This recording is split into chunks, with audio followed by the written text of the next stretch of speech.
কি হবে উপায়, আমার কি হবে উপায়, আমার কি হবে উপায়। সহায় সম্পদ সবই গেল সবাই, আমির ফকির কত গেল কেউ তো ফিরে না। সহায় সম্পদ সবই ফেলে গেল যে সবাই, আমির ফকির কত গেল কেউ তো ফিরে নাই। কত জনা রাখলাম করে আপন হাতে দাফন করে, কত জনা রাখলাম করে আপন হাতে দাফন করে, খেয়াল করি নাই আমার কি হবে উপায়, আমার কি হবে উপায়, আমার কি হবে উপায়। কবর তো দোজখেরা যাব সইব কেমনে ভাই, হাসর বলছে রাত আমি কেমনে উড়ে যাই। কবর তো দোজখেরা যাব সইব কেমনে ভাই, হাসর বলছে রাত আমি কেমনে উড়ে যাই। মরণের কঠিন কালে সঙ্গী সাথী কেউ না মিলে, মরণের কঠিন কালে সঙ্গী সাথী কেউ না মিলে, এখন কি উপায়, আমার কি হবে উপায়, আমার কি হবে উপায়, আমার কি হবে উপায়। বারে বারে হজ করি সুদ ছাড়ি নাই, ইমামতি করি আমি হারাম রুজি খাই। বারে বারে হজ করি সুদ ছাড়ি নাই, ইমামতি করি আমি হারাম রুজি খাই। কত জনা করলাম ক্ষতি তবু আমি বিচারপতি, কত জনা করলাম ক্ষতি তবু আমি বিচারপতি, এখন কি উপায়, আমার কি হবে উপায়, আমার কি হবে উপায়, আমার কি হবে উপায়। গান বাজনা নভেল নাটক কিছুই ছাড়ি নাই, পুরান হাদিস কত শুনলাম আমল করি নাই। গান বাজনা নভেল নাটক কিছুই ছাড়ি নাই, পুরান হাদিস কত শুনলাম আমল করি নাই। সালাত সিয়াম না করিয়া দুনিয়ার মহে রই মজিয়া, সালাত সিয়াম না করিয়া দুনিয়ার মহে রই মজিয়া, এখন কি উপায়, আমার কি হবে উপায়, আমার কি হবে উপায়, আমার কি হবে উপায়। ডবল কামে উস্তাদ আমি টিভি ছাড়ি নাই, ফতুয়া দেশে বুড়ি বুড়ি নিজের আমল নাই। ডবল কামে উস্তাদ আমি টিভি ছাড়ি নাই, ফতুয়া দেশে বুড়ি বুড়ি নিজের আমল নাই। এলেন সারা আলেম হইয়া ব্যাধি বিকাশ কত কইরা, এলেন সারা আলেম হইয়া ব্যাধি বিকাশ কত কইরা, আমল কলাম সাই, আমার কি হবে উপায়, আমার কি হবে উপায়, আমার কি হবে উপায়। আমার চেয়ে বড় পাপী কেহ বুঝি নাই, শিরক বিদআত করছি কত লেখা জোখা নাই। আমার চেয়ে বড় পাপী কেহ বুঝি নাই, শিরক বিদআত করছি কত লেখা জোখা নাই। নবী তরিকা ছেড়ে দিয়ে বউ তরিকায় আমল করে, নবী তরিকা ছেড়ে দিয়ে বউ তরিকায় আমল করে, সব হারালাম ভাই, আমার কি হবে উপায়, আমার কি হবে উপায়, আমার কি হবে উপায়। আসসালামু আলাইকুম ওয়া রাহমাতুল্লাহি ওয়া বারাকাতুহু।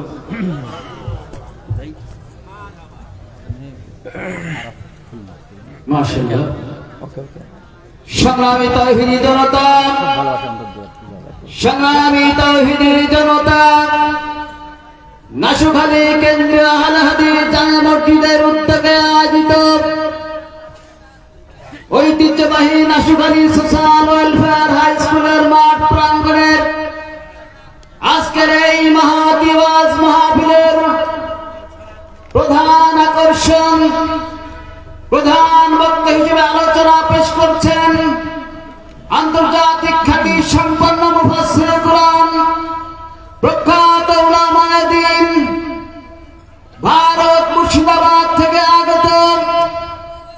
ফজিলাতুল শাইখ ব্রাদার রাহুল হোসেন রুহুল আমিন আলোচনা পেশ করছেন। শাইখ ব্রাদার রাহুল হোসেন রুহুল আমিন হাফেজাহুল্লাহ।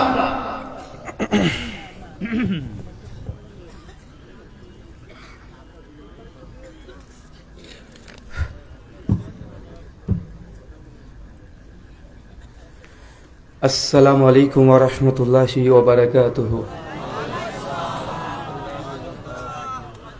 ইন্নাল হামদালিল্লাহি নাহমাদুহু ওয়া নাস্তাঈনুহু ওয়া নাস্তাগফির ওয়া নাউযু বিল্লাহি মিন শুরুরি আনফুসিনা ওয়া মিন সাইয়্যাতি আমালিনা। মান ইয়াহদিহিল্লাহু ফালা মুদিল্লা লাহু ওয়া মান ইউদ্লিল ফালা হাদিয়া লাহু। وأشهد أن لا إله إلا الله وحده لا شريك له وأشهد أن محمدا عبده ورسوله أما بعد فإن خير الحديث كتاب الله وخير الهدي هدي محمد صلى الله عليه وسلم وشر الأمور محدثاتها وكل محدثة بدعة وكل بدعة ضلالة وكل ضلالة في النار. أعوذ بالله السميع العليم من الشيطان الرجيم من همزه ونفخه ونفسه. يا أيها الناس اتقوا ربكم الذي خلقكم من نفس واحدة وخلق منها زوجها وبث منهما رجالا كثيرا ونساء واتقوا الله الذي تساءلون به والأرحام إن الله كان عليكم رقيبا. يا أيها الذين آمنوا اتقوا الله وقولوا قولا سديدا يصلح لكم أعمالكم يغفر لكم ذنوبكم ومن يطع الله ورسوله فقد فاز فوزا عظيما. قال رب اشرح لي صدري ويسر لي امري واحلل عقدة من لساني يفقهوا قولي ربي زدني علما وزدني فهما.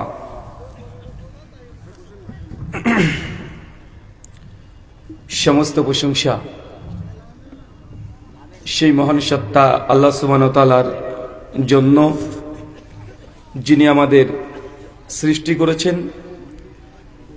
শুধু সৃষ্টি করেননি, এই পৃথিবীতে সহস্র কোটি মাখলুকাত সৃষ্টি করার পরেও যিনি আমাদের এই মানব জাতিকে সর্বশ্রেষ্ঠ জাতি, সর্বশ্রেষ্ঠ মাখলুকাত এবং সর্বশ্রেষ্ঠ নবী মুহাম্মদে আরবি সাল্লাল্লাহু আলাইহি ওয়াসাল্লামের প্রতি সহস্র কোটি দুরুদ এবং সালাম বর্ষিত হোক। সকলে পড়ি আল্লাহুম্মা আমিন।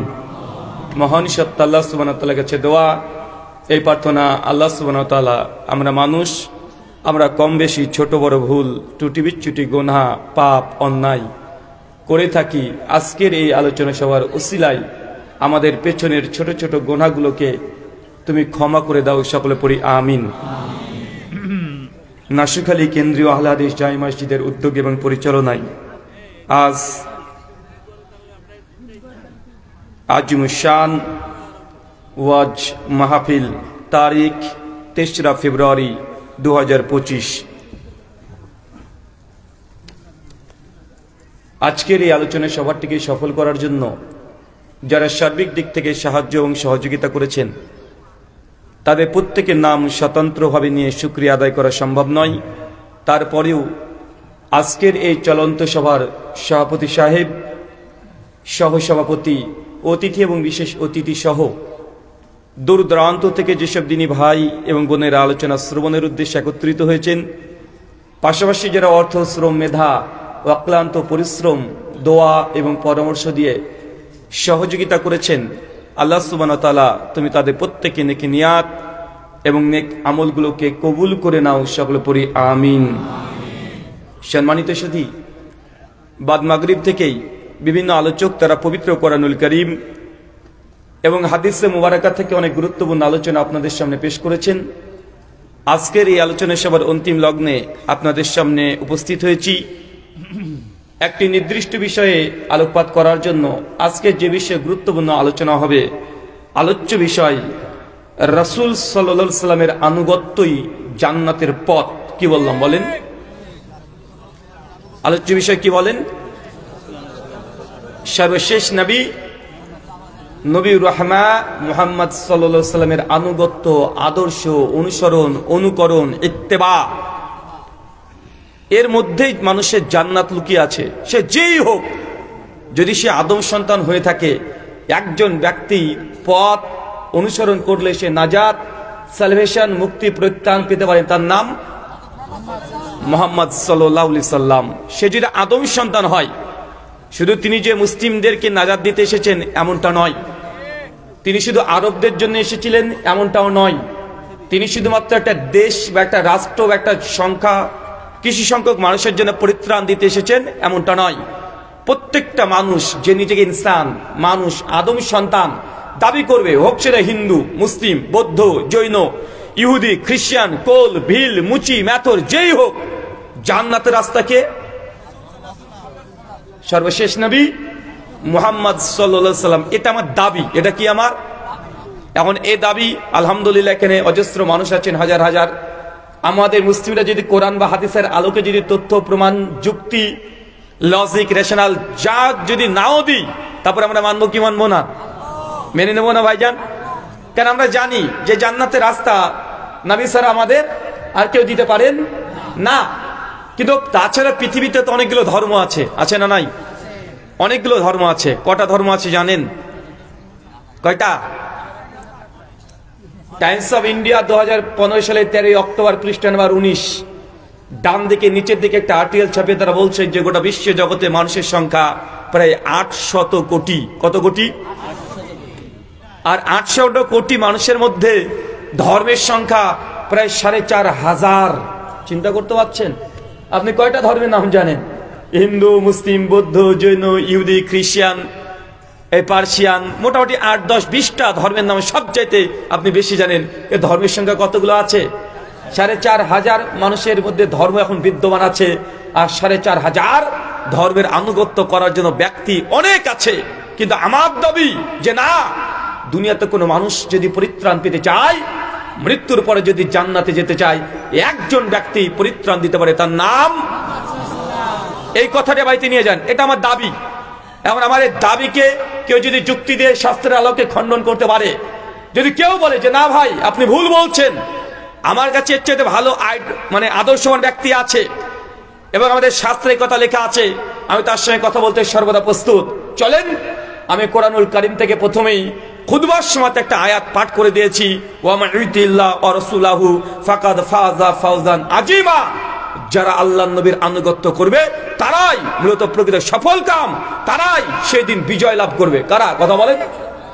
এটা তো আমার কোরআনের একটা আয়াতই যথেষ্ট নয়? কোরআনুল কারীম কমপক্ষে আল্লাহ 24-এর অধিক আয়াতে একই কথা বারবার কোরআন মাজিদ আল্লাহ বলে দিয়েছেন, ইয়া আইয়ুহাল্লাযিনা আমানু, হে বিশ্বাসীগণ, আতিউল্লাহ, আল্লাহর ইবাদত করো, আল্লাহর আনুগত্য করো, ওয়া আতিউ রাসূল, কিভাবে করবে?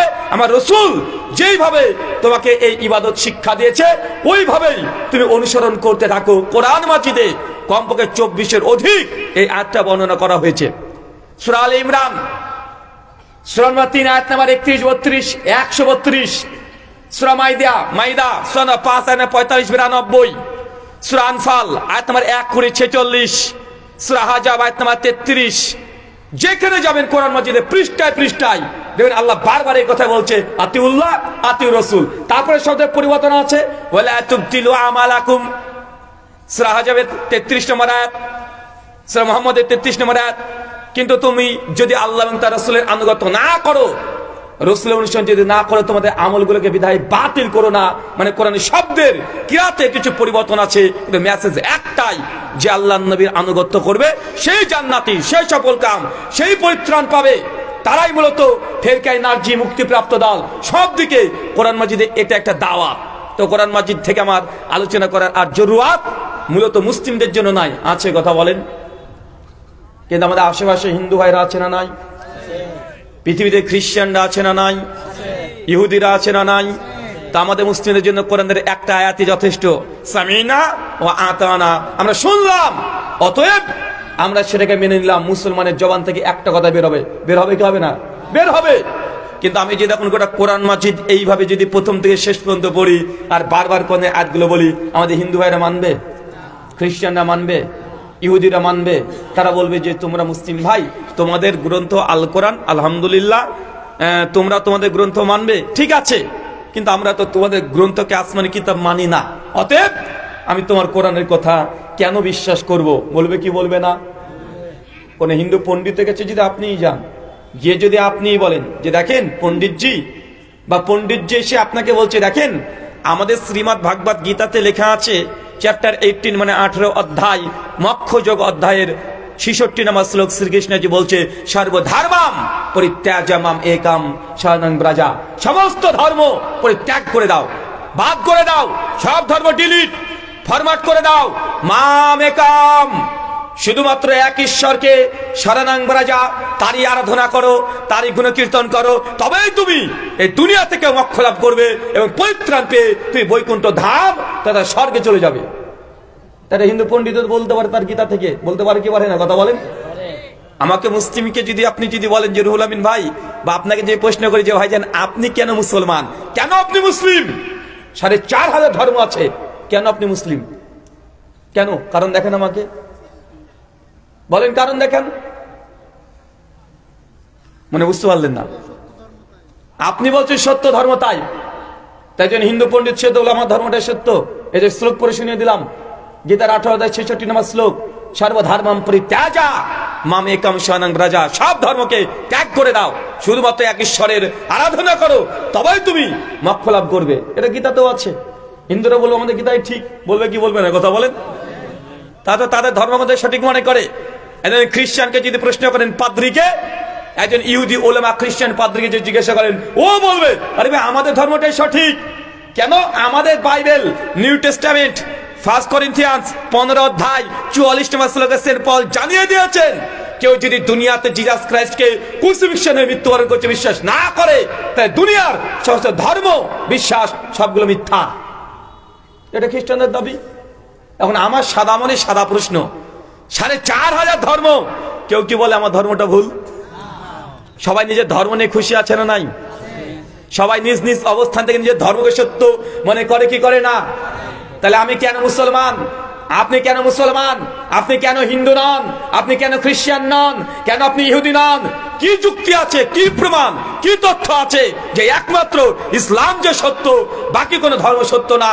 কালিমাতে বলছেন লা ইলাহা, মানে কোন ঈশ্বর নেই, কোন ভগবান নেই, কোন পরিত্রাণদাতা নেই, কেউ রক্ষাকর্তা নেই। তারপর আপনি বলছেন ইল্লাল্লাহ, এক সত্য আল্লাহ ছাড়া।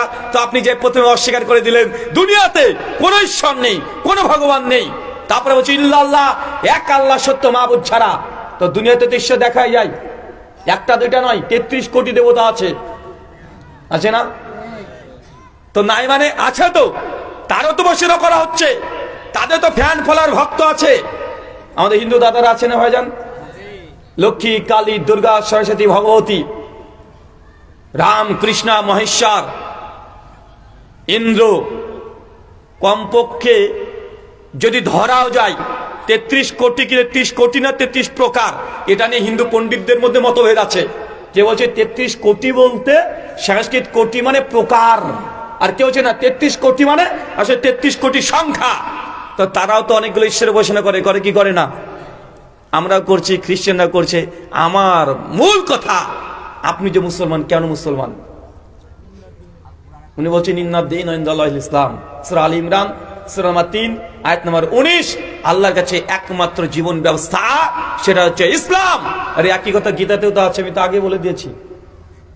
বুঝতে পারলেন না? আমার ধর্মগ্রন্থ আমার কাছে সত্য, সনাতনী হিন্দু দাদাদের কাছে তাদের ধর্মগ্রন্থ সত্য। সত্য কি সত্য নয়? সত্য। এখন কিভাবে আমি বোঝাবো মূলত যে একমাত্র ইসলামই সত্য? তার প্রমাণ কি যদি আপনাকে জিজ্ঞাসা করে? ওয়া মাইয়াবতাগি ইসলামা গায়রাল দীনান ফালা ইকবালা মিনহু ওয়া ফিল আখিরাতি মিনাল খাসিরিন। সূরা আলী ইমরান সূরা নম্বর 3 আয়াত নম্বর 85 তিনি পাঠ করেছেন। মানে যারা ইসলাম ছাড়া অন্য কোনো ধর্ম গ্রহণ করবে তারা কিয়ামতের মাঠে মিনাল খাসিরিন, তারা ক্ষতিগ্রস্তের অন্তর্ভুক্ত হবে। একই কথা গীতাতে আছে, আমি আগে বলে দিয়েছি। একই কথা বাইবেলে আছে, যারা খ্রিস্টকে বিশ্বাস না করে তারা কখনো স্বর্গে যাবে না। একই কথা তো, একই কথা না, শব্দের পরিবর্তন। এগুলো তো যুক্তি হলো না, এটা দাবি। এটা কি কথা বলেন? এটা তো আপনার দাবি।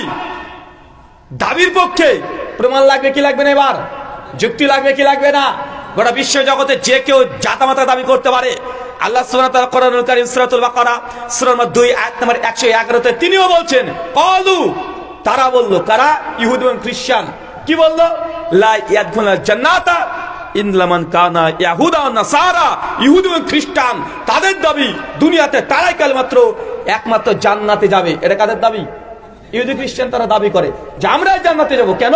আমরা নবী ইব্রাহিমের সন্তান ইসহাক, ইসহাকের সন্তান ইয়াকুব। আর এই যে ইহুদি জাতি, ইয়াকুবের 12 গোত্র, এটা হচ্ছে বনি ইসরাইল। আর এরা হচ্ছে আল্লাহর পুত্র। অতএব জান্নাতে গেলে ঈশ্বরের পুত্ররাই যাবে। এটা আজকের দিন ইহুদি খ্রিস্টানরা বিশ্বাস করে। কারা বিশ্বাস করে? তারা স্বীকারই করবে না যে দুনিয়ার কোন মানুষ যারা নন জিউস, মানে বনি ইসরাইলি না, তারা কখনো স্বর্গে যাবে, এটা স্বীকারই করতে চায় না। আল্লাহ তার জন্য বলছে, ইহুদি খ্রিস্টানরা দাবি করছে যে তারা ছাড়া কেউ জান্নাতে যাবে না। আল্লাহ আমাদের নবীকে বলছেন, কুল, হে নবী আপনি তাদেরকে বলে দেন, হাতু ব্রাহ্নাকুম, তোমরা যে কথা বললে, যে দাবি করলে তোমরাই স্বর্গে যাবে, জান্নাতে যাবে, প্রমাণ পেশ করো। প্রমাণ পেশ করো। দাবি তো সবাই করতে পারে। পৃথিবীতে সবাই দাবি করছে যে আমরাই হক, আমরা সত্য, আছে না নাই? আপনি তো শুধু আছেন মুসলমানের দলের মধ্যে, যে মুসলমানের মধ্যে 73টা দল হবে, কিন্তু মানুষের মধ্যে 4,500 ধর্ম আছে। এক ধর্ম আর এক ধর্মকে অস্বীকার করে। করে কি করে না?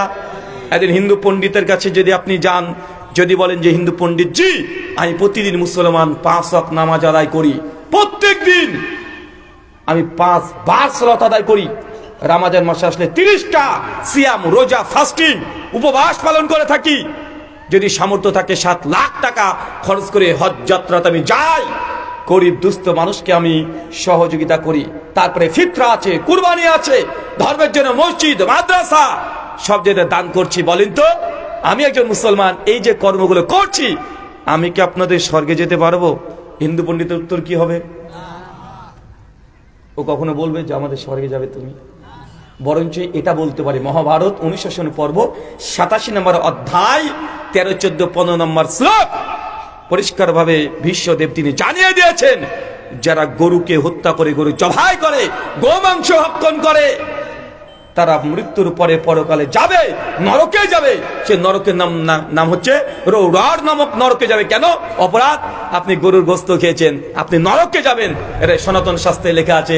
পণ্ডিতজি বলতে পারে মনে মনে, বাবা তুমি স্বর্গে যাবে? আমাদের গোমাতাকে তুমি হত্যা করে জবাই করে খেয়ে নিয়েছো, আমাদের ভগবান খেয়ে নিয়েছো, তারপরে স্বর্গে যাবে? তুমি মরে দেখো নরকে যাবে। বা বলবে কি বলবে না? কথা বলেন। এটা তাদের বিশ্বাস, তাদের বিশ্বাস নয়। আমি কোনো ধর্ম বিশ্বাসের প্রতি আঘাত করতে চাই না। আমি জাস্ট এটা আপনাকে বলতে চাই যে দেখেন, প্রত্যেক মানুষের মধ্যে একটা ধর্ম তারা মনে করছে আমরাই ঠিক, তাদের প্রতিপক্ষ ধর্ম তারা মনে করে গোটাটাই ভুল মনে করে। কি করে না? মনে করে। এটা স্বাভাবিক, এটা গোপন কোনো কথা নয়, এটা ওপেন সিক্রেট, প্রকাশ্যে কেউ বলতে চায় না, কিন্তু আসলে তাই মনে করে। করে কি করে না? একজন হিন্দু পণ্ডিত যদি এসে বলে, দেখেন মৌলানা, আমি আপনাদের ইসলাম ধর্ম গ্রহণ করব না, কিন্তু আমি আমার ধর্ম পালন করি। এবছরে আমাদের ইন্ডিয়ার শুধু পশ্চিমবাংলায়, গোটা ভারতে নয়, শুধু একটা রাজ্য প্রায় 600 কোটি টাকা বাজেট ছিল শুধু দেবী দুর্গা পূজাকে কেন্দ্র করে। কত কোটি? কম টাকা খরচ করে ওরা কেন? জাহান্নামে যাওয়ার জন্য?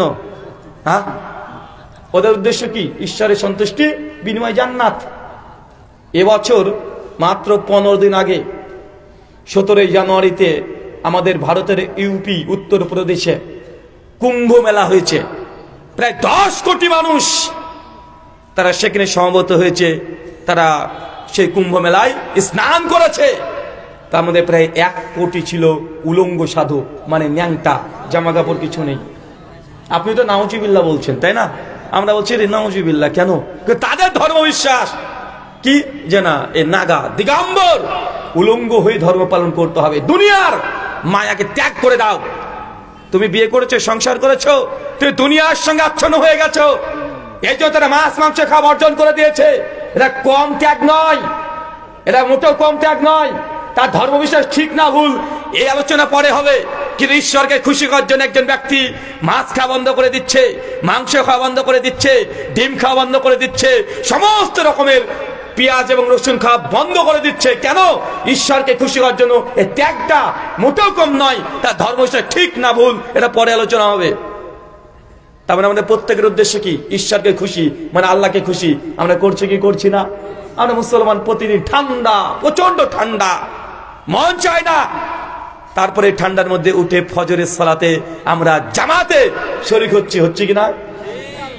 হজ করতে হলে কষ্ট হয় না? কমপক্ষে হজে যদি একদিন আপনি মানে হাঁটাহাঁটি করেন, কমপক্ষে 10 থেকে 12 কিলোমিটার আপনাকে পায়ে পেয়ে হেঁটে হেঁটে যেতে হয়, পা ব্যথা হয়ে যায়। তারপরে কষ্ট কিসের জন্য? আল্লাহর জন্য।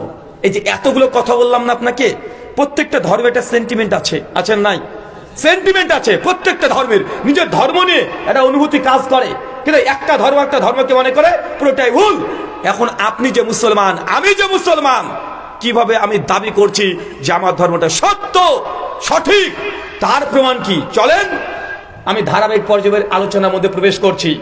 তার পূর্বেই কোরআন থেকে একটা আয়াত পাঠ করেছি, বাংলা মানেও করে দিয়েছি। একটা মন্ত্র পাঠ করব, শুনবেন। মন্ত্রটা আছে ভবিষ্য প্রাণ। 18 পুরাণের মধ্যে 9ম পুরাণের নাম হচ্ছে ভবিষ্য প্রাণ। মহর্ষি বেদব্যাস তিনি রচনা করেছেন ভবিষ্যতে কি কি ঘটবে। এই জন্য কটা পুরাণ আছে? 18খানা মহাপুরাণ, 18খানা আছে উপপুরাণ। মহর্ষি বেদব্যাস তিনি এই পুরাণগুলোকে রচনা করেছেন। যেমন কালিকা পুরাণ আছে, দেবী ভাগবতম আছে, ভাগবত পুরাণ আছে, পদ্মা পুরাণ আছে, স্কন্দ পুরাণ আছে, কালিকা পুরাণ আছে, এরকম 18খানা পুরাণ আছে। তার মধ্যে একটা পুরাণ ভবিষ্য প্রাণ। এই পুরাণটাকে ছাপিয়েছে কলকাতা, পেছনে কথা বলবেন না, কলকাতা থেকে নবভারত প্রকাশনী, কলকাতার 7,00,001 ঠিকানা, পৃষ্ঠা নম্বর 386 থেকে 388। ভবিষ্য প্রাণ, প্রতিসর্গ পর্ব, পর্ব 3, খণ্ড 3, অধ্যায় 3, শ্লোক নম্বর 5 থেকে 26 এবং 27, প্রায় 27খানা মন্ত্র আছে। সবগুলো মন্ত্রের অনুবাদ করা সম্ভব নয়। আজকে প্রসঙ্গে মাত্র আমি 8খানা মন্ত্র আপনার সামনে পাঠ করছি। মন্ত্র বলছে কি দেখেন, এত স্মৃন্তরে মিলেচ্ছাচারণীয় সমান্বিতাঃ মহামাদিতি খ্যাত শিষ্য শাখা সমান্বিতাঃ নিপোশ্চৈব মহাদেবং মরুস্থল নিবাসিনাম গঙ্গা জলস্য পঞ্চগর্ভ সমান্বিতাঃ চন্দন দিবার ভচ্চতুষ্ট মনুষ্যরম নমস্তে গিরিজন্নাথ প্রভু নিবাসিনে ত্রিপ্রাসুর নশায় বহুময় পবর্তনে লিঙ্গোচ্ছেদশিকাহি নমঃ সুশ্রীধারিণী সুদূষকা উচ্চলাপি সর্বভোক্ষী ভবিষ্যতি জনমামা। কি বুঝলেন বলেন তো? কি ভাবছেন যে ঠাকুর নিয়ে আসলাম না মৌলবি নিয়ে আসলাম রে বাবা? আমি আগেই বলেছি, যদি মন্দিরে দায়িত্ব দিয়ে দেয় মন্দির বন্ধ থাকবে না, আর যদি মসজিদে দায়িত্ব দিয়ে দেয় ওটা মোটামুটি চালাতে পারবো। কেউ বুঝতে পারবে না আমি মানে মৌলবি সাহেব না ঠাকুর। দূর থেকে কেউ যদি আলোচনা শুনে ভাববে কি আবার আজকে আবার হরিনাম বাসর কথা শুরু হলো, ওরা ভাবতেও পারে। মানে বেশি কিছু প্রয়োজন নেই। দাঁড়িয়ে আছে তো আমাদের হিন্দু দাদারা, দাঁড়িয়ে রাখে কি রাখে না? রাখে তো। আমাদের মোদিজিরও দাঁড়িয়ে আছে, শুধু গোপটা আমরা একটু ছোট করে রাখি, ও গোপটাকে শুধু বড় করে দেয়। আমি একটু বড় করে গোপ রেখে দিই, আর কোনো দরকার নেই। শুধু বৈষ্ণব টিকা দিয়ে দাও বা শৈব মতবাদের টিকা দিয়ে দাও, তুলসী মালা বা রুদ্রাক্ষ যদি পরে না হয় ধরতে পারবে না যে এটা কি হুজুর না ঠাকুর। এবারই যখন বাংলাদেশে বর্ডারে ক্রস করছিলাম, এবারই তো বর্ডারে যখন পাসপোর্টটাকে শো করেছি, তো পাসপোর্টটা নিয়ে বাংলাদেশ বর্ডারে যিনি আছেন মানে ইন্ডিয়ান, তো উনি পাসপোর্টটা নিয়ে দেখছেন যে ব্রাদার রাহুল হোসেন। তো উনি পাসপোর্ট দেখে কনফিউজ, মুখে দেখছে দাড়ি। আর আমি সামনে এই যে পোশাক দেখছেন আজকে, এই পোশাক সামনে খুব বেশি পরি না, ওয়াচ মাহফিলেই বেশিরভাগ পড়া হয়। আমি জামা প্যান্ট টাই এই কোটগুলো এগুলো পরে ঘুরে বেড়াই, মানে সর্বদা। মানে আমাকে অনেকে দেখেছেন, আমি এই বেশে প্রোগ্রাম এই অল্প দিন থেকে শুরু করেছি।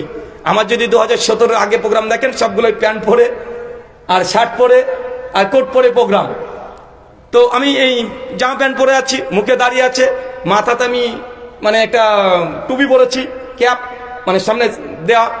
তো উনি দেখে কনফিউজ, দেখে মুসলিম মনে হচ্ছে, পাসপোর্টটা একবার দেখে রাহুল হোসেন, আবার কনফিউজ রাহুল, তো হিন্দু নাম। উনি কনফিউজ যে আসলে ব্যাপারটা কি। আমাকে উনি বলছেন যে আপনার ধর্ম কি है। তা আমি ওনার কথা শুনে আমি কোনো রেসপন্স করলাম না। উনি চেকিং করছেন, চেকিং করে চলে আছে। তো চেক করতে করতে করতে আমার ব্যাগের মধ্যে বাইবেল পেয়েছে, কারণ আমার কাছে সবসময় বাইবেল, গীতা, কোরআন সর্বদা থাকে, এখনো আছে আমার গাড়িতে। বাইবেল একখানা কপি, ভাগবত গীতার একটা কপি, আল কোরআন একটা কপি, সব জায়গাতে থাকে। ইন্ডিয়ার গাড়িতে থাকে, বাংলাদেশের গাড়িতেও থাকে। তো উনি যখন দেখছেন যে খুঁজে দেখছেন, বলছে বাইবেল, বলছি বাইবেল है ना जी বাইবেল। আবার প্রশ্ন, আপনার ধর্ম क्या है, कौन से धर्म का है। তখন কিছু বলছি না, আমি যে আরেকটা চেন খুললে পাওয়া যাবে। উনি আরেকটা চেন খুলে খুঁজছে, দেখছি উনি ভাগবত গীতা। উনি আবার কনফিউজ। যখন উনি কনফিউজ, তখন আবার পাসপোর্ট দেখে যে রাহুল হোসেন, একটা হিন্দু নাম, একটা মুসলমান নাম, আগে আছে ব্রাদার। এটা আবার খ্রিস্টান ভাব। মানে উনি মানে একটার পর একটা কনফিউজ। তাহলে আমাকে যখন উনি বললেন যে মানে বিষয়টা কি, তো ওনার সঙ্গে হিন্দিতে কথা হচ্ছিল। তো আমি তখন বললাম যে देखिए साहब, যে दिगर जितने भी मजहब है, इस मजहब के ऊपर हमारा मुताला करना शौक है। মানে আমি বাংলাতে বলি, আমি বলছি দেখেন পৃথিবীর বিভিন্ন ধর্মগ্রন্থের সম্পর্কে পড়া জানা, এটা আমার আগ্রহ, এটা আমার ভালো লাগে। আমি এটা নিয়ে গবেষণা করি, চর্চা করি। তার জন্য সবসময় গীতা, কোরআন, বাইবেল আমার সব সময় আছে। তো উনি যখন আমার মোবাইলটাকে চেক করছেন, তো মোবাইল চেক করে দেখছেন প্রথমে আছে একটা কোরআন অ্যাপস, তারপরে হাদিসের অ্যাপ, তারপরে গীতা, তারপরে বাইবেল, তারপরে ইন্ডিয়ান ল মানে সংবিধান। উনি তখন আমাকে কিছু না বলে আর কিছু চেকই করলো না, ছেড়ে দিল, যাও। মানে এরকম অনেকবার হয়েছে, অনেকবার। মানে যখন এই বর্ডার টর্ডার ক্রস করতে যাই, আমার ব্যাগের মধ্যে যখন বাইবেল থাকে, একটা গীতা থাকে, তো অনেক জায়গাতে আমি এর ফজিলত পেয়েছি। ফজিলত বুঝলেন না, যে অজু করলে এই ফজিলত। তো ব্যাগের মধ্যে যদি গীতা থাকে, বাইবেল থাকে, কোরআন থাকে, অনেক ফজিলত, সে কি করে না, ছেড়ে দেয় মাঝে মধ্যে। তো এবারও তাই হয়েছে। তো যাই হোক, আমি যে মন্ত্রটা পাঠ করেছি, এই মন্ত্রটাকে সামনে রেখে কোরআন, সুন্নাহ এবং সাধারণ শাস্ত্র যে কথা বললাম, আমার প্রত্যেকটা কথা আপনি রেকর্ড করতে পারেন। আর আমি যদি কোনো ভুল তথ্য বা মেসেজ বা রেফারেন্সও যদি ভুল হয়ে যায়, প্রত্যেকটা কথার জিম্মেদারি আমি। কেউ যদি আমাকে যদি বলেন যে আমি ভুল ভাল বলেছি, আপনি আমাকে সঙ্গে সঙ্গে তথ্য এবং প্রমাণ ভিত্তিক খণ্ডন করে দিতে পারেন। এই জন্য একটা উন্মুক্ত প্রশ্ন উত্তর পর্ব আমার আলোচনা শেষে থাকবে। মুসলিম এবং অমুসলিম সবাই ইনশাআল্লাহ অংশগ্রহণ করতে পারবেন। আমাদের ভুল হতে পারে কি পারে না। আমি বিশ্বাস করি এই হাদিস জামে তিরমিজি হাদিস না 2499, আল্লাহ নবী বলছেন কুল্লু বানি আদম খাত্তাউন, প্রত্যেক আদম সন্তান তারা ভুলকারী। মানুষ তো ভুল করবে, ভুল কে করে না? শয়তান ভুল করে কিন্তু স্বীকার করে না।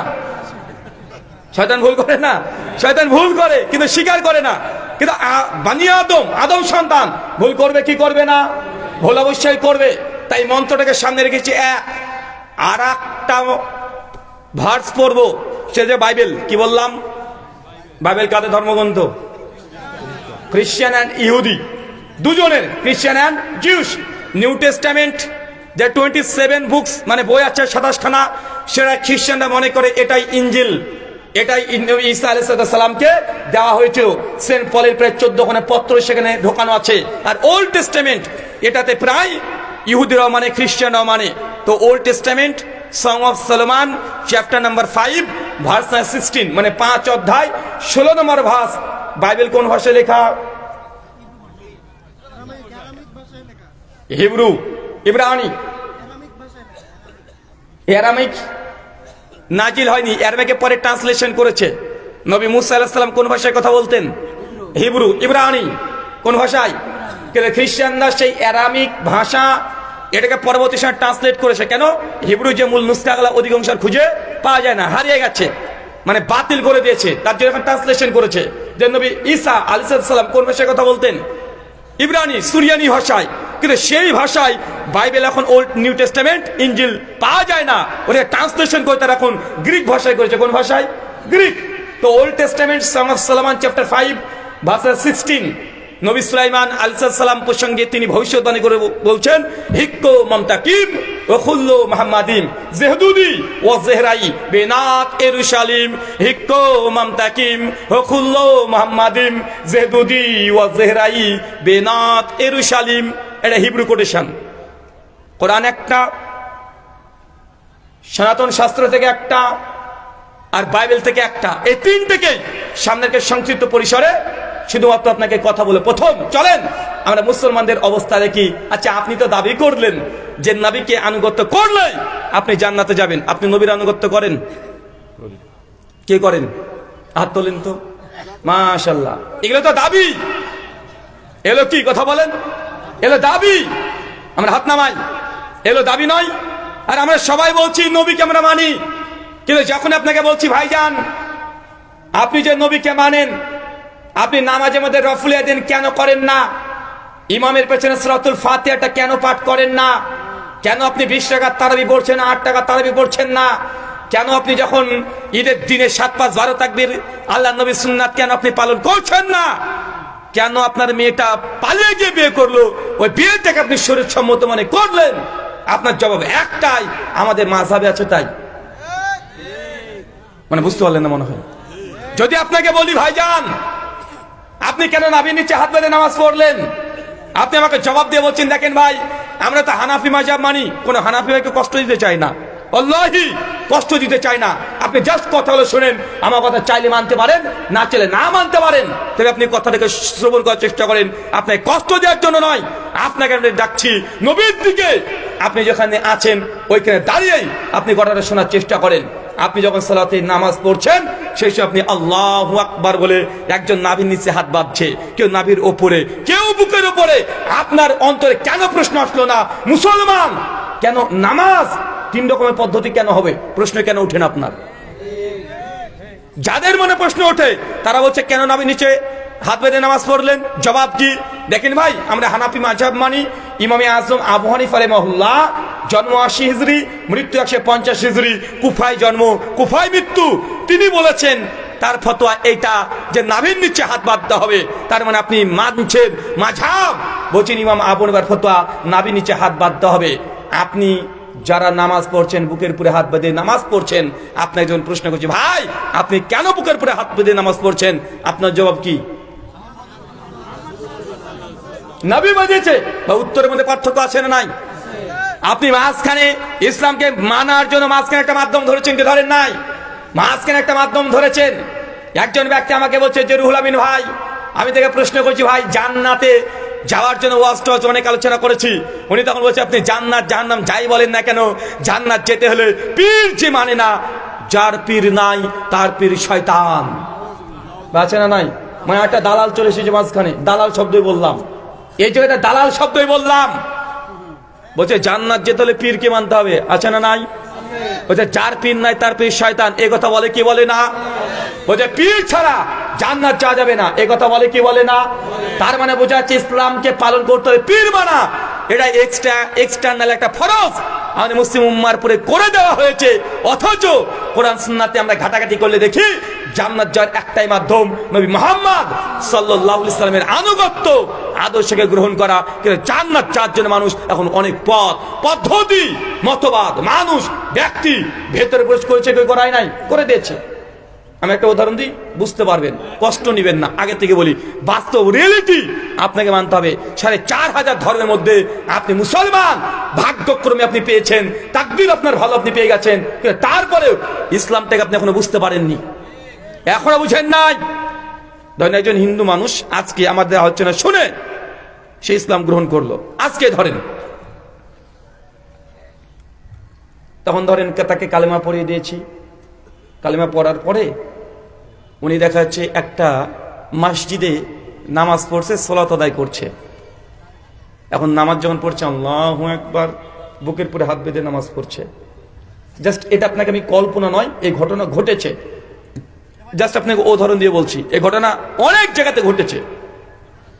তো অমুসলিম নবমুসলিম ছেলেটা যখন একটা মসজিদে ঢুকে নামাজ পড়তে শুরু করেছে, তো ইমাম সাহেব দেখছে যে ছেলেটা নামাজে জোরে আমিন বলেছে, নামাজ শেষ, ইমাম সাহেব বলছে বাবা একটু বসে যাবে, হ্যাঁ।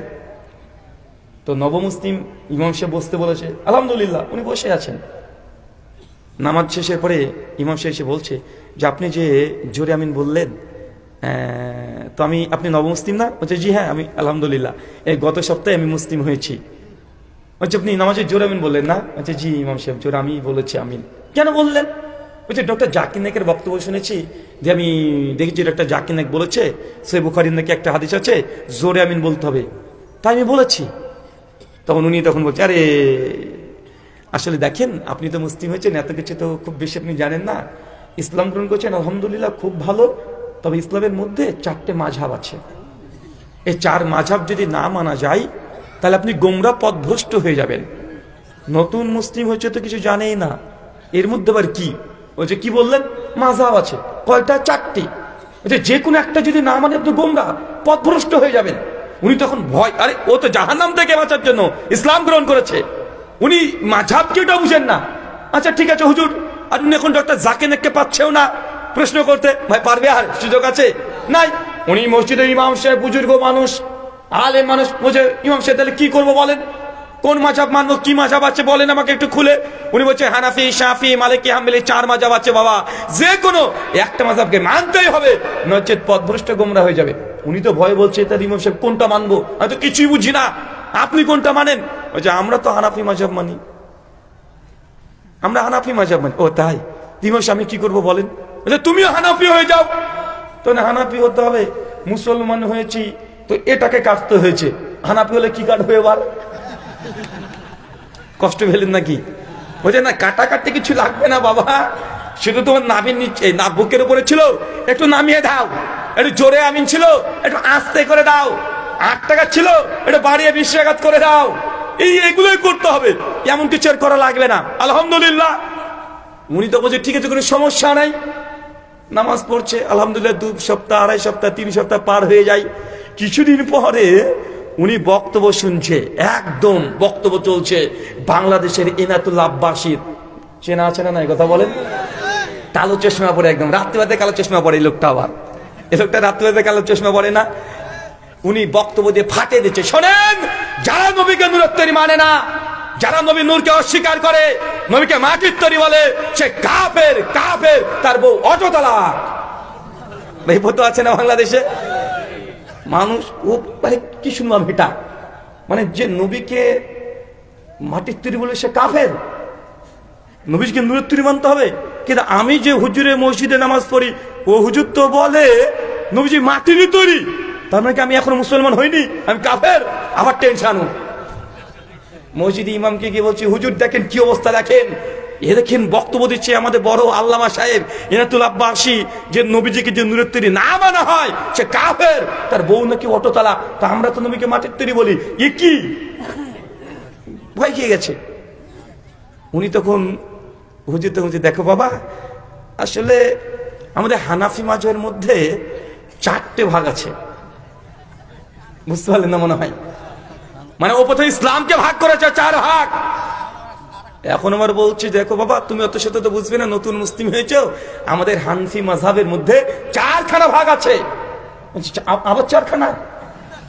মহা মুসিবত রে ভাই। তো কি কি ভাগ? দেওবন্দি, বেরলভি আছে না নাই কথা বলেন? ফুরফুরা না, ওগুলো পরে আসবে বাবা, ওগুলো আলাদা ব্র্যান্ড, ওই ব্র্যান্ড পরে আসবে। আর একটা ছিল জামাত ইসলামী, এটা মূলত হানাফি মাযহাব থেকে এসেছে। মাওলানা আবুল আলা মওদুদী অখণ্ড ভারতের হায়দ্রাবাদে জন্মগ্রহণ করেছিলেন, উনি মূলত হানাফি ছিলেন।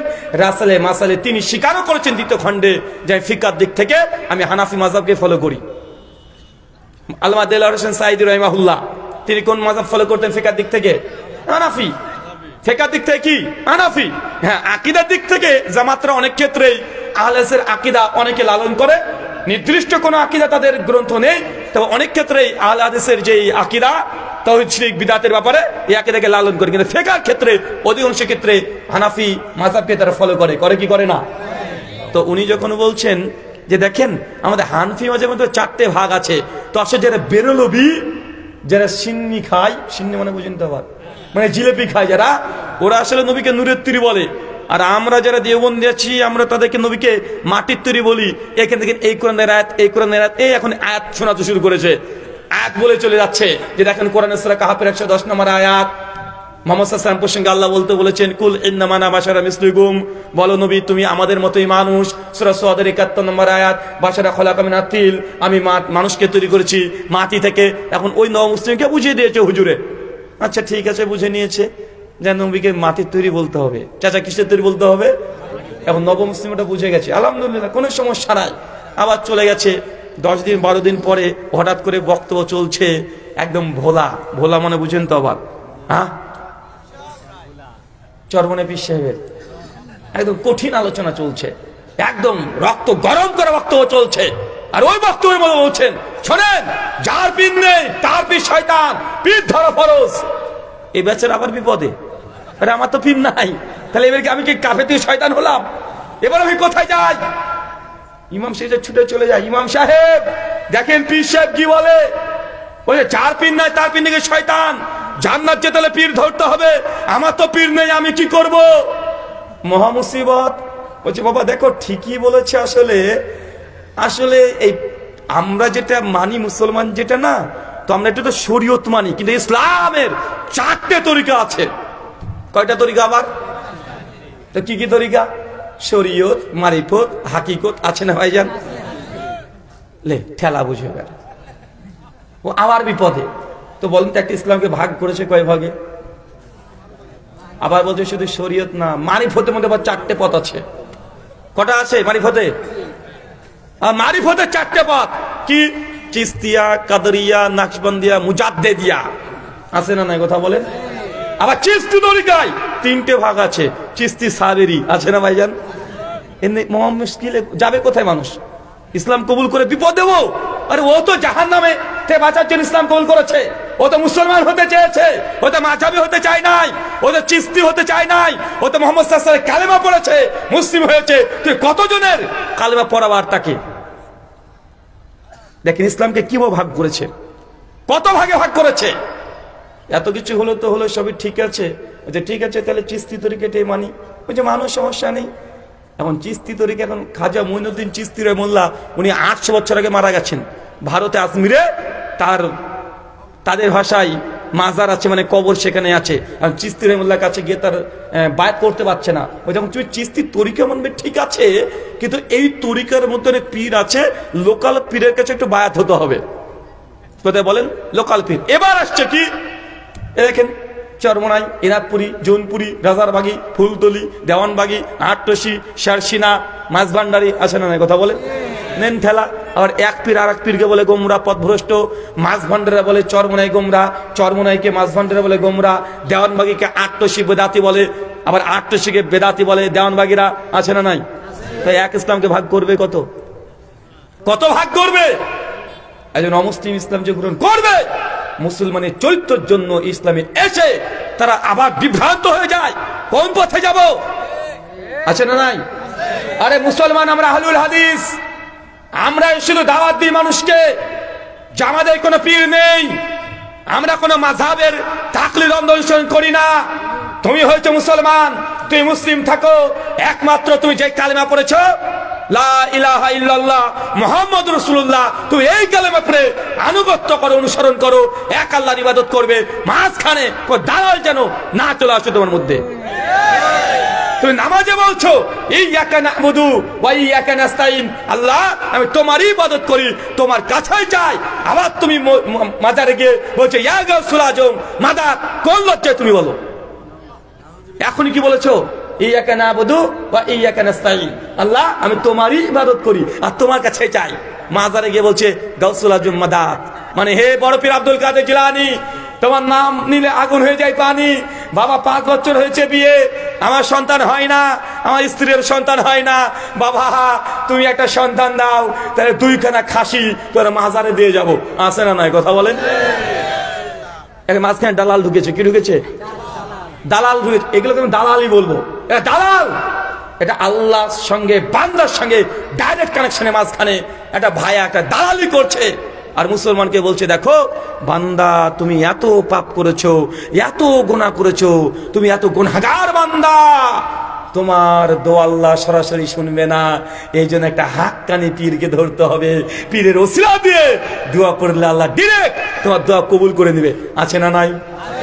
আমি ওই হুজুরকে বলেছিলাম, হুজুর আপনি কত বড় পাপী, কত বড় গুনাহ করেছেন, 100 মানুষকে হত্যা করেছেন, কয়জনকে হত্যা করেছেন, কয়টা হত্যা আপনি হত্যাকারী, কয়টা মার্ডার করেছেন, কয়টা ধর্ষণ করেছেন, কয়টা করেছেন, আপনি কত বড় পাপী।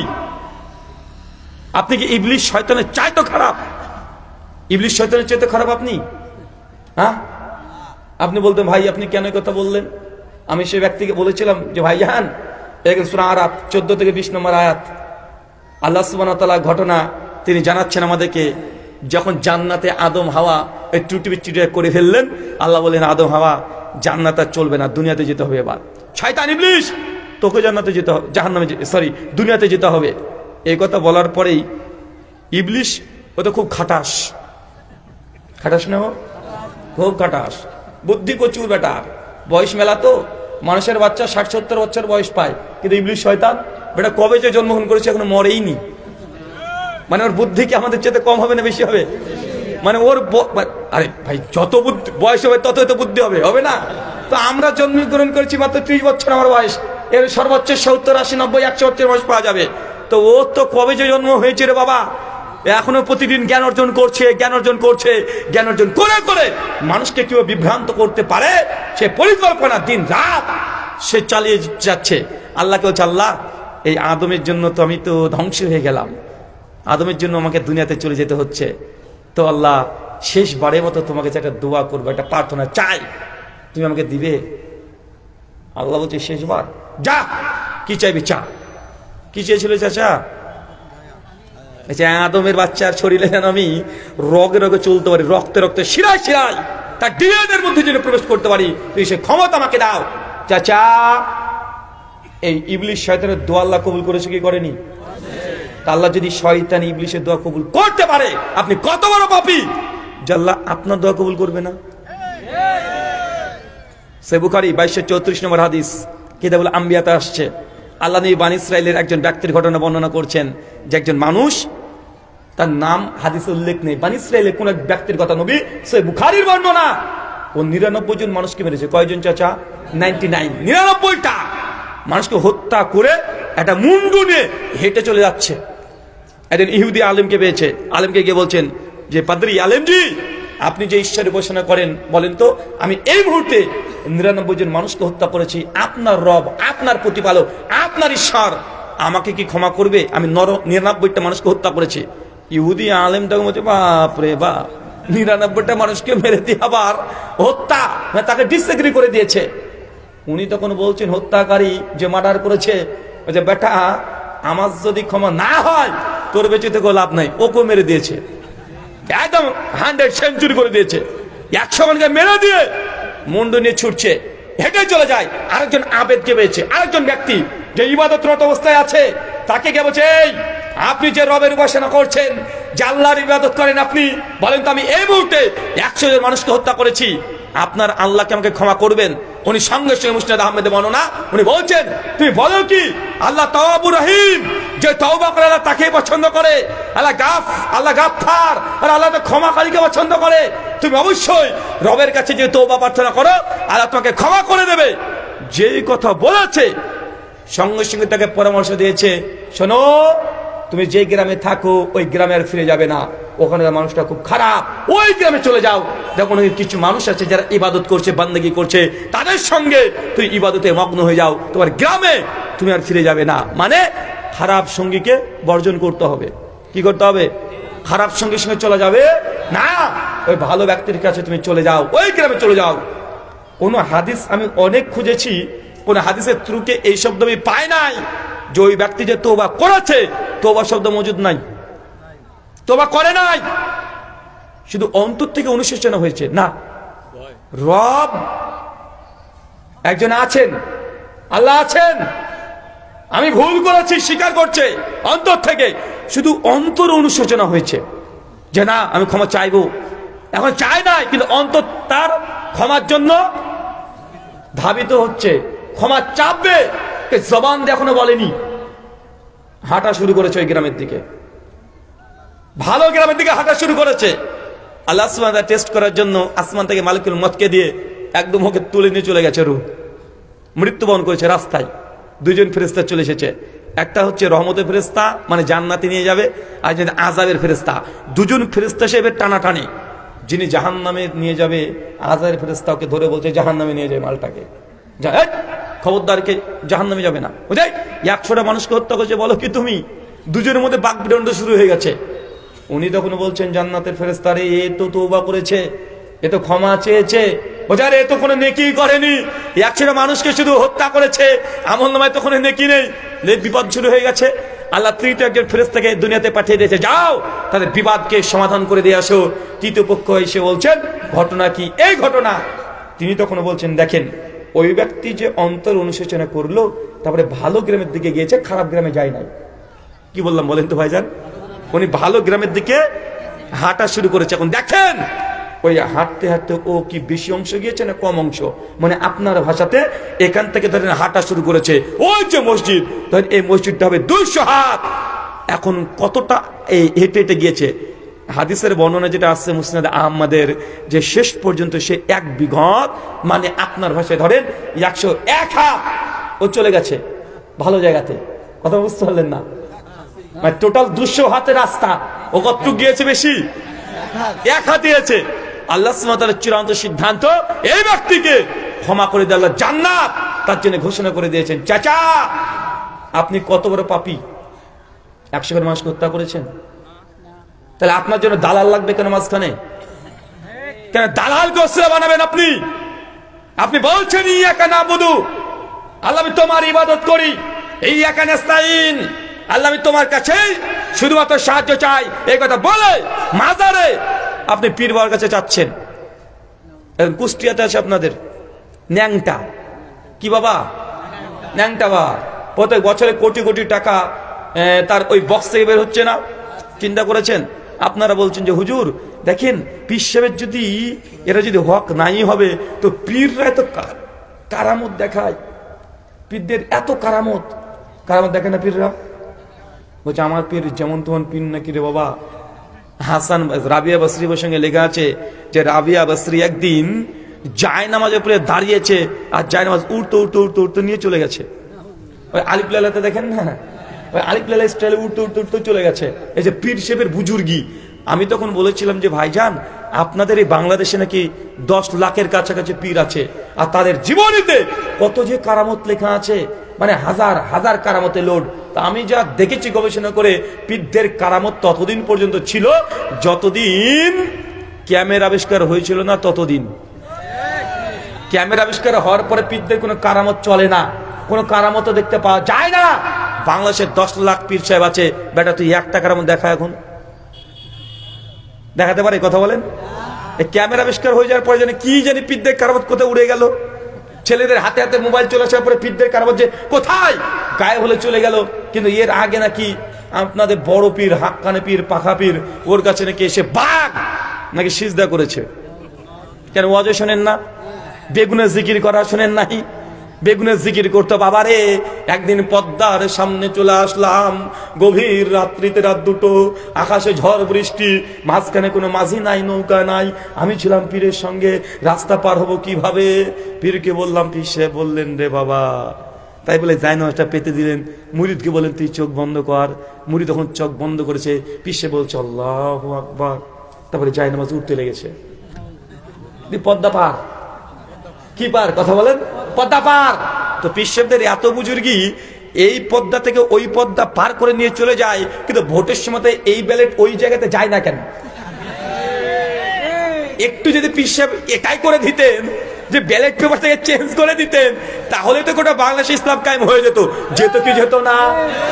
এত নাস্তিক, এত মুরতাদা দিন দিন বাংলাদেশে মানে বাড়ছে। পীরদের কারামত দিয়ে এইসব নাস্তিকদের মুখ কেন বন্ধ করতে পারছে না? পীররা নাকি বান মারতে পারে, বান মেরে ধ্বংস করে দিতে পারে। দেখা মেরে দেখাচ্ছ না কেন? তোমার ক্ষমতা আছে, পার আছে, দেখাও। আমি তো বলেছিলাম যে আমার ছেলে 2 বছর বয়স কেবল চলছে, ছেলেকে খুব ভালোবাসি, তো তোমার পীরের যদি এত বুজুর্গি হয়, তো কাঁচি ছাড়া খতনা করে দেওয়ার বেটার, যেন রক্ত বের না হয়। করিয়ে দাও। ভাই কই কারামত কেউ দেখা যায় না এখন? ভাই এখন কারামত দেখতে পারেন? হ্যাঁ এখন দেখা যায়। কি কারামত? আমার পীর সাহেব 14 বছর ধরে দাঁত মাজেনি, 32 বছর গোসল করেনি, এগুলো দেখা যায় না এখন কারামত? বলছে আমার পীর সাহেব এত বড় মানে পীর, মানে 32 বছর ও গোসল করেনি, 14 বছর দাঁত মাজেনি, তারপরে মানে ও পীর। এরকম আছে না নাই? দুর্গন্ধযুক্ত পীর, একদম ন্যাংটা, জামা কাপড় কিছু পরে না, কুষ্টিয়াতে আছে, লালুচা ব্রিজের নিচ দিয়ে চলে গেলে তার মাজারও আছে, মানে জামা প্যান্ট কিছু পরে না। আমি প্রথমে ভেবেছিলাম যে ন্যাংটা পীর মানে মনে হয় এমনি মানুষ নাম দিয়েছে, পরে দেখি না রে বাবা, ও সত্যিই ন্যাংটা, জামা কাপড় কিছু নাই, নাট বল্টু সব বের করে বসে থাকে। আমাদের ইন্ডিয়াতেও আছে হিন্দু দাদাদের মধ্যে নাগা সাধু, কিচ্ছু করার দরকার নেই। কলকাতা শিয়ালদা স্টেশনে নামবেন, নামার পরে দেখবেন ডান দিক দিয়ে বেরিয়ে চলে যাবেন, গেট আছে দেখবেন, এক্সিট লেখা আছে, বের হবেন, অনেকগুলো ট্যাক্সি আছে, ট্যাক্সিওয়ালাকে বলবেন যে দাদা আমি কালীঘাটে যেতে চাই, কালীঘাট একটু নিয়ে যাবেন। কত নেবে? সর্বোচ্চ 500-600 টাকা নেবে। আপনি ট্যাক্সিতে মানে বসে পড়েন, আপনাকে চিন্তা করতে হবে না, কালীঘাটে নামিয়ে দিবে, নেমে পড়েন, ভেতরে প্রবেশ করবেন, দেখবেন ছাই ভস্ম একদম নোংরা, মানে মাটি টাটি মেখে, কপালে বড় বড় তিলক দিয়ে, খালি গায়ে ন্যাংটা হয়ে ও চলছে। এটা হিন্দুদের পীর সাহেব, কাজী পীর সাহেব এটা, উনিও কিন্তু ছেলে দিতে পারে। আপনার পীর সাহেব যেমন পারে না মাজারে, হিন্দু দাদাদের এই পীর সাহেবগুলো কিন্তু ছেলে দিতে পারে। হিন্দু মা বোনেরাও যায় ছেলে নেওয়ার জন্য, ওদের মধ্যেও আছে। আমি বলি তোমার পীর যদি কোনো কিছু দিতেই পারে, এই জন্য যদি হাক্কানি পীর হয়ে যায়, তাহলে হিন্দুদের এই সাধুগুলোর দোষ কোথায় রে বাবা? ওরাও তো দিতে পারছে, তাহলে ওকে পীরটা মেনে নাও। বলছে আরে বাবা তুমি এই পীরদের বিরুদ্ধে কথা বলছো, তুমি জানো বাংলাদেশে যদি পীর সাহেব যদি না আসতেন, তাহলে জিন্দেগিতে বাংলাদেশে মুসলমানদের মধ্যে কখন ইসলাম গ্রহণ হতো না। পীররাই পুরো বাংলাদেশে দাওয়াত দিয়ে ইসলাম নিয়ে এসেছে। বলে কি বলে না? কথা বলেন। এটা পরিষ্কার মানে ডাহা, এটা মিথ্যা কথা। আচ্ছা ধরে নিলাম এটা সত্য কথা, যে দাওয়াত দিয়ে অমুসলিমকে মুসলিম বানিয়েছে, তাই পীর সাহেব হাক্কানি হয়ে গেছে। তো বর্তমান যুগের সব চাইতে বড় যদি কেউ আল্লাহর ওলি, জীবন্ত ওলি হয়ে থাকে, তার নাম ডক্টর জাকির নায়েক। ডক্টর জাকির নায়েক তার এবার পাকিস্তানে আলোচনা করতে গিয়ে সাংবাদিক প্রশ্ন যখন করেছে যে আপনার কাছে আজ পর্যন্ত কতজন মানুষ ইসলাম গ্রহণ করেছে, উনি বলছেন খাতা কলমে 13 লক্ষ মাত্র। তো জীবন্ত পীর কে কথা বলেন? ও তোমার পীর সাহেবের কাছে কালেমা পড়েছে, তাই তিনি হাক্কানি হয়ে গেলেন। তো ডাক্তার জাকির নায়েকের কাছে 13 লাখ মানুষ ইসলাম গ্রহণ করেছে, আর তার বক্তব্য শুনে কত মানুষ যে ইসলাম গ্রহণ করেছে ডক্টর জাকির নায়েকের কাছে সেই রিপোর্ট নেই। তার নিজের IRF ইসলামিক রিসার্চ ফাউন্ডেশন এসে 13 লাখ মানুষ ইসলাম গ্রহণ করেছে। তো ডক্টর জাকির নায়েককে তুমি মেনে নাও এখন বড় আল্লাহর ওলি, বড় বুজুর্গ, তাকে একদম গাউসুল আজম বানিয়ে দাও। তুমি তো তা তো বানাও না, তুমি তো নিজেই বলছো ডক্টর জাকির নায়েক কাফের। ভাই বলে কি বলে না? তার মানে বোঝা গেল সবগুলো তোমার বদমাইশি। আল্লাহ সুবহানাহু ওয়া তাআলা তুমি আমাদের প্রত্যেককে বোঝা তৌফিক দান করো। চলে পড়ি আমিন। জান্নাতের রাস্তা কি বললাম? একটাই রাস্তা, সেটা মুহাম্মদ সাল্লাল্লাহু আলাইহি ওয়াসাল্লামের আনুগত্য অনুসরণ। চলেন ওই মন্ত্র, যে মন্ত্র পাঠ করেছিলাম, কি বলছে জাস্ট অনুবাদ বলবো। মন্ত্র বলছে এত ইসমিন তারে মিলে চাচান্যা সমান্বিতাহ মহামাদিতি খ্যাত শীর্ষ শাখা সমান্বিতাহ নিপোশ্চৈব মহাদেবং মরুস্থলা নিবাসিনাম। বেদব্যাস তিনি স্বয়ং অবতার। হিন্দু দাদারা মনে করেন তিনি স্বয়ং ঈশ্বর। হিন্দু দাদারা এটাও মনে করেন বিষ্ণুর টোটাল 25টা অবতার আছে। কয়টা আছে? 25খানা অবতার। তারা এটাও বিশ্বাস করে 25টা অবতারের মধ্যে সব অবতার চলে এসেছে, মাত্র একটা অবতার বাকি আছে, তার নাম কি? কল্কি অবতার। কি অবতার? কল্কি মানে এই টানা ওটা ভাবেন না যেন আবার, মানে কল্কি সংস্কৃত শব্দ, বাংলা করলে হয় শত্রু বিনাশকারী। কি বিনাশকারী? শত্রু বিনাশকারী। তো এখানে বলছে কল্কি অবতার প্রসঙ্গে যে কল্কি অবতার যখন আসবেন চিনবেন কিভাবে বলেন তো? বুঝতে পারলেন না মনে হয়? কল্কি অবতার যদি চলে আসে চিনবেন কিভাবে? তার পরিচয় দরকার আছে না নাই?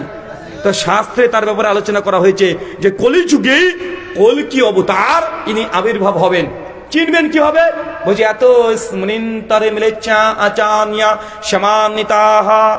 বাংলা মানে এত স্মৃন্তরে মিলেচ্ছা, তিনি আসবেন একজন মিলেচ্ছদের আচার্য শিক্ষক হিসাবে।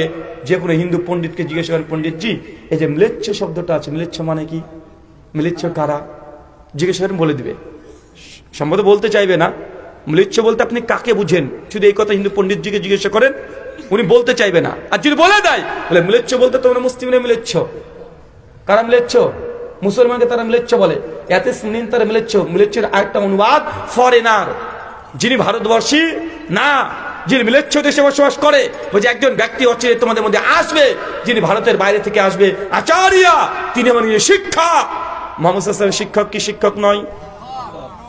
কোথা থেকে আসবে? মরুস্থলা নিবাসী নাম, তিনি মরুভূমি থেকে তিনি আসবেন। আল্লাহ নবী আলাইহিস সালাম তিনি যে এসেছেন কোথা থেকে এসেছেন চাচা? মক্কা, মরুভূমি আর মরুভূমি। যদি আপনি এখনো চান এখন ইন্টারনেটে সার্চ করে দেখে নেন, শুধু মরুভূমি আর মরুভূমি দেখতে পাবেন, মরুভূমি ছাড়া কিছু আছে কথা বলেন? তা আল্লাহ নবী ওখান থেকে এসছে, তারপরে বলছে লিঙ্গা ছেদা শিকাহি নামা সুশ্রীধারিণী শুধু শাখা। ওই ব্যক্তি যখন আসবেন তাদের চিহ্ন তুমি এটা দেখতে পাবে, লিঙ্গ ছেদা, তার লিঙ্গ ছেদন করা থাকবে। চাচা এটা বুঝাবো? লিঙ্গ ছেদা মানে বুঝেন? সার্কামসিশন মানে খতনা দেয়া, আপনার ভাষায় মুসলমানি দেওয়া। বলছে সে ব্যক্তি চিনবে কি হবে? বলছে তারা লিঙ্গের অগ্রভাগকে ছেদন করবে, লিঙ্গা ছেদা শিকাহীনামা, তাদের পেছনে কোনো জল টিকা থাকবে না। বৈষ্ণবী প্রভু যারা আছে তারা দেখবেন, বৈষ্ণবী ঠাকুর যারা আছে মূলত তারা কৃষ্ণ ভক্ত হয়, তাদের গোটা মাথা রেখে টাকলু করে দেয়, মাঝখানে কটা চুল রেখে দেয়, এটাকে কি বলা হয়? টিকিয়া বলে না, এটাকে বলে শিখা। লিঙ্গ ছেদা শিকাহীনা, শিকাহীন মানে সেই ব্যক্তি শিখা থাকবে না। উচ্চলাপী সর্বভক্ষী, এই ব্যক্তি যখন ঈশ্বরের উপাসনা করবে উচ্চলাপী, উচ্চস্বরে মানুষকে আহ্বান করবে। দুনিয়াতে পৃথিবীতে এমন কোনো ধর্ম নেই যে উপাসনা করার পূর্বে মানুষকে উচ্চস্বরে আহ্বান করে। কি করে তারা? ঘন্টা বাজায়, শঙ্খ বাজায়, ঢোল পেটায়, মানুষকে বোঝায় যে এখন ইবাদতের সময় হয়েছে। মুসলমানরা একমাত্র উচ্চলাপী, উচ্চস্বরে কি দেয়? আজান দেয়। আজান মানে হচ্ছে আহ্বান, আল্লাহু আকবার। আল্লাহ সমস্ত মুসলিম বুঝে নাই, মুসলিম কি হিন্দুরা বুঝে নাই, মুসলমানদের ইবাদতের সময় হয়ে গেছে। আরবিতে বলছে হাইয়া আলাস সালাহ, বাংলা মানে নামাজের জন্য এসো, কাম টু পেয়ার, হাইয়া আলাল ফালাহ, সফলতার জন্য এসো। এখন আজান বলছে উচ্চলাপী, যখন উপাসনা করবে এই ব্যক্তিগণ তারা উচ্চস্বরে আহ্বান করবে মানুষকে যে ইবাদতের জন্য এসো, মানে ধর্ম পালন করার জন্য এসো, উপাসনা আরাধনা জপ তপ করার জন্য তুমি এসো। সর্বভক্ষী, এরা সমস্ত প্রাণীর মাংস খাবে, তবে শুয়োরের মাংস খাবে না। মুসলমানরা খায়, কথা বলেন খাই। সর্বশেষ বলছে মুহাম্মদ ইতি খ্যাত, আর এই ব্যক্তি মুহাম্মদ নামে গোটা বিশ্বে খ্যাতি অর্জন করবে। মুহাম্মদ ইতি খ্যাত, বলেন তো ইতি কখন ব্যবহার করি আমরা? যেমন চিঠি লিখছি, ইতি শব্দ কখন দিই? শেষে। মুহাম্মদ ইতি খ্যাত, তিনি হবেন সর্বশেষ ঋষি, এই নামে তিনি খ্যাতি অর্জন করবেন। ভবিষ্য পুরাণে পরিষ্কার 26 খানা মন্ত্র আছে যেখানে আল্লাহ নবী সর্বশেষ নবী মুহাম্মদ সাল্লাল্লাহু আলাইহি ওয়াসাল্লামের কথা স্পষ্টভাবে নাম ধরে উল্লেখ করা হয়েছে। তার জন্য বলেছি যদি সনাতনী দাদারা স্বর্গে যেতে চায়, জান্নাত সালভেশন পরিত্রাণ মুক্তি পেতে চায়, কার আনুগত্য করা লাগবে? কথা বলেন। একটা সময় ছিল রামচন্দ্র অবতার, রাম এসেছে, রামের উপাসনা সেই সময় করেছে, আরাধনা আনুগত্য করেছে, তারা স্বর্গে যাবে। সেই সময় তার জন্য বলরাম এসেছে, পরশুরাম এসেছে, অনেকগুলো মাৎস্য অবতার, মানে কুর্ম অবতার, ভামান অনেক অবতার এসেছে। একটা অবতার বাকি আছে, তার নাম কি? কল্কি অবতার। হিন্দু দাদারা শুধু ভাবছেন যে না কল্কি অবতার এখনো আসেনি, আসবে। আমার দাবি না দাদা, অলরেডি চলে এসেছে, উনি অন্য কেউ না, আমাদের শেষ নবী। মানে বুঝতে পারলেন না মনে হয়? আরো অজস্র প্রমাণ দিতে পারবো। আমি মাত্র 26 খানা মন্ত্র বলেছি একটা শাস্ত্র থেকে। ভাগবত পুরাণে আছে, দ্বিতীয় অধ্যায় 86 নম্বর শ্লোকে আছে, কল্কি পুরাণ নামে একটা আলাদা পুরাণ শাস্ত্র আছে, কমপক্ষে 50 খানা মন্ত্র, সেখান থেকে আমরা পাঠ করে শোনাতে পারবো। একদম 4টে বেদ, ঋক সাম যজু অথর্ববেদ, অনেক জায়গাতে এই মন্ত্র আদিগুলো আছে। আমার সঙ্গে একজন হিন্দু পণ্ডিতের আলোচনা আছে, ইন্টারনেটে দেখে নিতে পারেন। একটা ডিবেট, প্রায় 2.5 ঘন্টার আমার ডিবেট আছে। আমি সনাতন শাস্ত্র থেকে 50 খানা প্রমাণ পেশ করেছি যে তারা যে অবতার আসার অপেক্ষায় এখনো বসে আছে। আমার দাবি সে অবতার অলরেডি চলে এসেছে, উনি অন্য কেউ না, মুসলমানদের নবী। আর যদি যে অবতার চলে যদি আসে, সে অবতারের যদি আনুগত্য অনুসরণ যদি না করে, স্বর্গে যেতে পারবে? চলেন সর্বশেষ বাইবেলে আবার ফিরে যাই। Song of Solomon chapter 5 verse 16, হিক্কো মামতাকিম ও খল্লু মুহাম্মাদিম জেহুদুদি ও জেহরাই বেনাত ইরুশালিম। শোনো, এই চিলড্রেন অফ ইসরাইল, বনি ইসরাইল শোনো, অচিরে তোমাদের কাছে একজন ব্যক্তি আসবে, একজন ব্যক্তি আসবে, তার নাম কি? হিক্কো মামতাকিব ও খুল্লো মুহাম্মাদিম। তিনি মোহাম্মদ নামে গোটা বিশ্বে পরিচিতি লাভ করবে। তাকে তোমরা প্রত্যেকে তার আনুগত্য অনুসরণ করবে। আমি যদি কথা বলে মিথ্যা বলি, এখন আর মিথ্যা কথা বলার যুগ নেই। মোবাইলটাকে সামনে রাখেন, প্লে স্টোরে চলে যান, লিখবেন বাইবেল। বাংলাতে বাইবেল আছে না নাই? এখনই লিখেন, চেক করেন, এখনই পেয়ে যাবেন। ভবিষ্য পুরাণ এখন প্লে স্টোরে পাওয়া যায় কি ভাই? যায় না? আমার প্রত্যেকটা কথার ডকুমেন্ট তথ্য আপনি এখনই যাচাই করতে পারবেন। এখন চ্যাট জিপিটি আছে, চ্যাট জিপিটি কে লিখেন যে হিন্দু ধর্মে মোহাম্মদ সাল্লাল্লাহু আলাইহি ভবিষ্যৎবাণী, চ্যাট জিপিটি অ্যান্সার করে দিবে। দেয় কি দেয় না? ভাই এখন আর মানুষকে সেই যুগ নাই যে চোখে ধুলো দিয়ে চলে যাব। মানে স্টিল নাও সেকেন্ডের মধ্যে এখন তথ্য যাচাই করা যায়। মানে এখন এত গোটা বিশ্ব জগৎ মানে এত অ্যাডভান্স হয়ে গেছে টেকনোলজির দিক থেকে। তাই মিথ্যা কথা বলছি না, আপনি প্রমাণ, আপনি শাস্ত্র খুলে খুলে দেখে নেবেন। ভবিষ্য পুরাণ প্রতিষ্ঠা পর্ব 3 খণ্ড 3 অধ্যায় 3 শ্লোক 5 থেকে 8, 26, 27 টোটাল এই মন্ত্র দেখে নেবেন। প্রকাশনী নবভারত প্রকাশনী, কলকাতা 7,01,, পৃষ্ঠা নম্বর 386 থেকে 388 নম্বর পৃষ্ঠায় এই ঘটনাটা ডিটেল বিস্তীর্ণ মজুদ আছে। আল্লাহ সুবহানাহু ওয়া তাআলা তুমি আমাদেরকে শেষ নবী মুহাম্মদ সাল্লাল্লাহু আলাইহি ওয়াসাল্লামের আনুগত্য অনুসরণ করে জান্নাত যাওয়ার তৌফিক দান করে বলে আমিন। গোটা বিশ্বের মানুষকে আল্লাহ সুবহানাহু ওয়া তাআলা তোমার নবীর প্রতি বিশ্বাস আনার তুমি তৌফিক দান করে বলে আমিন। প্রশ্নোত্তর হবে না বা ছুটি? প্রশ্নোত্তর হবে না? আচ্ছা আচ্ছা, কেউ দয়া করে কথা বলবেন না, লিখে দিবেন। একজন প্রশ্ন পড়েন।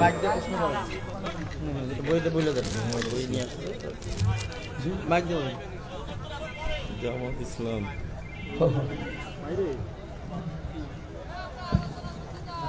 মুসলিম হলেন না, ভালো না হলে হাদিস।